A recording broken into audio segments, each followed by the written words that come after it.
Hello दोस्तों, कैसे हैं आप लोग।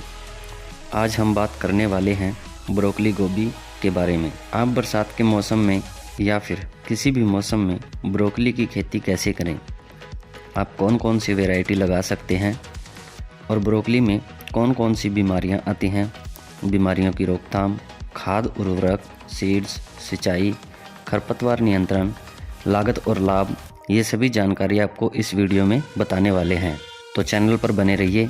और अगर आप चैनल पर पहली बार आए हैं और अभी तक आपने चैनल को सब्सक्राइब नहीं किया तो चैनल को सब्सक्राइब कर लीजिए।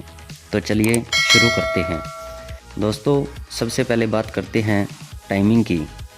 अगर आप बरसात के मौसम में ब्रोकली की खेती करना चाहते हैं तो जुलाई से अगस्त में आप ब्रोकली की खेती कर सकते हैं। दोस्तों, ब्रोकली की फसल को ठंडी जलवायु की ज़रूरत होती है और अगर आप ब्रोकली की खेती सर्दियों में करना चाहते हैं तो आप अक्टूबर से नवंबर में आप ब्रोकली की खेती कर सकते हैं। इस खेती के लिए जो न्यूनतम तापमान है 10 से 15 डिग्री और अधिकतम तापमान 35 से 40 डिग्री माना गया है। अगर आप ब्रोकली की खेती 12 महीने करना चाहते हैं तो आप पॉली हाउस में इसकी खेती 12 महीने कर सकते हैं। दोस्तों, अब बात करते हैं खेत की तैयारी की। तो दोस्तों, ब्रोकली की खेती करने से पहले आप खेत को अच्छी तरह से तैयार कर लें, यानी खेत की अच्छे से जुताई कर लेनी चाहिए। वैसे तो ब्रोकली की खेती सभी प्रकार की मिट्टी में कर सकते हैं, लेकिन दोमट मिट्टी ब्रोकली के लिए सबसे बेस्ट मानी गई है। दोस्तों, खेत उत्तम जल निकास वाला होना चाहिए, यानी कि बरसात होने पर खेत में जल का भराव ना हो। दोस्तों, ब्रोकली ऐसी फसल है जो कम लागत में आप अच्छा मुनाफा कमा सकते हैं। अब बात करते हैं उन्नत सीड्स की। तो दोस्तों, वैसे तो मार्केट में बहुत सारी वैरायटी मौजूद हैं, जैसे स्काटा कंपनी की साकी F1 वैरायटी, नामधारी सीड्स की NS 1250 वैरायटी और सिजेंटा कंपनी की बेस्टी हाइब्रिड वैरायटी आती है।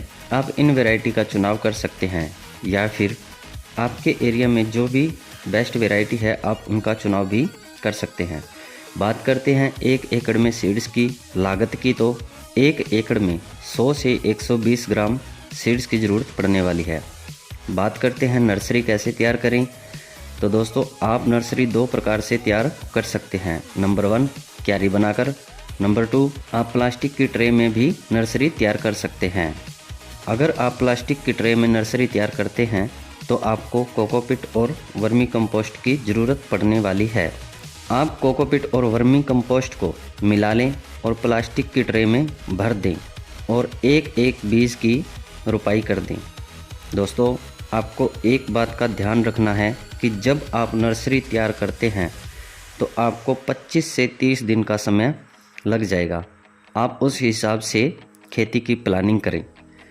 अगर आपकी नर्सरी पर फंगस का प्रकोप देखने को मिले तो आप कोई भी फंगीसाइड स्प्रे का छिड़काव कर सकते हैं। दोस्तों, आपको ब्रोकली की खेती बेड बनाकर करनी चाहिए। चलिए बात करते हैं बेड से बेड की दूरी की। तो बेड से बेड की दूरी आपको 2 से 2.5 फीट रखनी चाहिए। बेड की चौड़ाई आपको लगभग 2 फीट रखनी चाहिए और बेड की ऊंचाई आपको 10 से 12 इंच रखनी चाहिए। इस तरीके से आप बेड बना सकते हैं और आप बेड पर मल्चिंग पेपर भी लगा सकते हैं। दोस्तों, मल्चिंग पेपर लगाने से खरपतवार का जमाव नहीं होता और कम सिंचाई की ज़रूरत पड़ती है, इसलिए आप मल्चिंग पेपर भी लगा सकते हैं।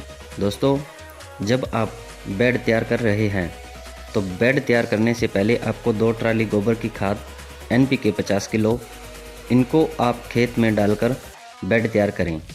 और आप सरसों की खली का इस्तेमाल भी कर सकते हैं। अगर आप सरसों की खली का इस्तेमाल करना चाहते हैं तो आप 1 से 2 क्विंटल सरसों की खली का इस्तेमाल कर सकते हैं। दोस्तों, अब बात करते हैं पौधारोपण की। तो जब आपकी नर्सरी 5 से 6 इंच की हो जाए तो आपको पौधारोपण कर देना चाहिए। पौधारोपण से पहले आप अच्छी तरह से सिंचाई कर लें।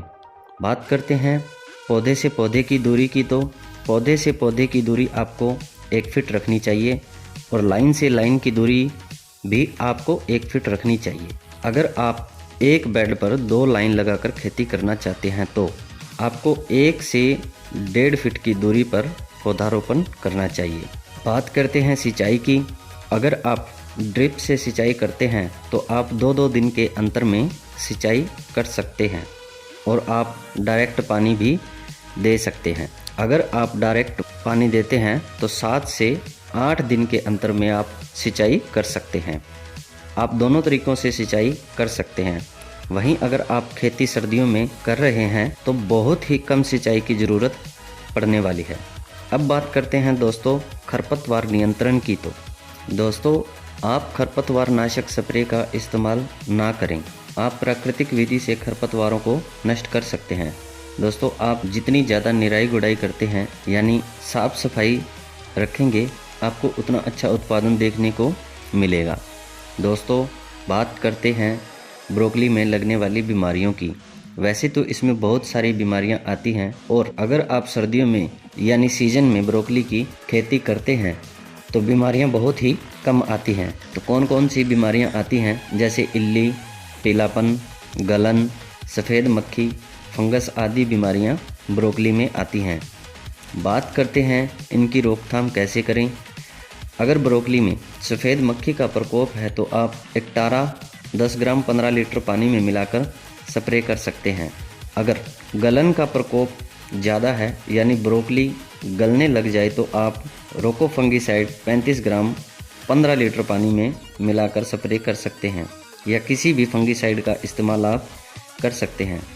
अगर इल्ली का प्रकोप आपको दिख रहा है तो आप एम्प्लीगो 10 ml 15 लीटर पानी में मिलाकर स्प्रे कर सकते हैं। दोस्तों बीमारी कम या ज़्यादा होने पर आप अपने नज़दीक पेस्टिसाइड की शॉप से संपर्क कर सकते हैं। अब बात करते हैं खाद की। तो आपको पहली खाद 20 से 25 दिन की फसल में देनी होती है। इसमें आप यूरिया 30 किलोग्राम दे सकते हैं। दूसरी खाद आपको 40 से 45 दिन की फसल में देनी होती है। इसमें आप यूरिया 40 किलो, माइक्रोन्यूट्रेंट 5 किलो और मैग्नीशियम सल्फेट 10 से 12 किलो डाल सकते हैं।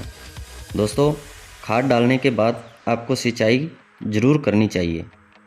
दोस्तों ब्रोकली की फसल 80 से 90 दिन में तैयार हो जाती है। दोस्तों बात करते हैं लागत की। तो 1 एकड़ में ब्रोकली की खेती में आपको 25 से 30 हज़ार रुपये खर्चा आने वाला है। बात करें उत्पादन की, तो अगर आप ब्रोकली की अच्छे से केयर करते हैं तो आपको 80 से 100 क्विंटल उत्पादन मिल जाएगा और मंडी में आपको 20 से 50 रुपये तक ब्रोकली का रेट मिल सकता है। तो दोस्तों आप इस तरीके से खेती करते हैं तो आप कम लागत में अच्छा मुनाफा ले सकते हैं। दोस्तों आपको यह जानकारी कैसी लगी? अच्छी लगे तो लाइक कर दें और चैनल को सब्सक्राइब ज़रूर कर लें। धन्यवाद दोस्तों।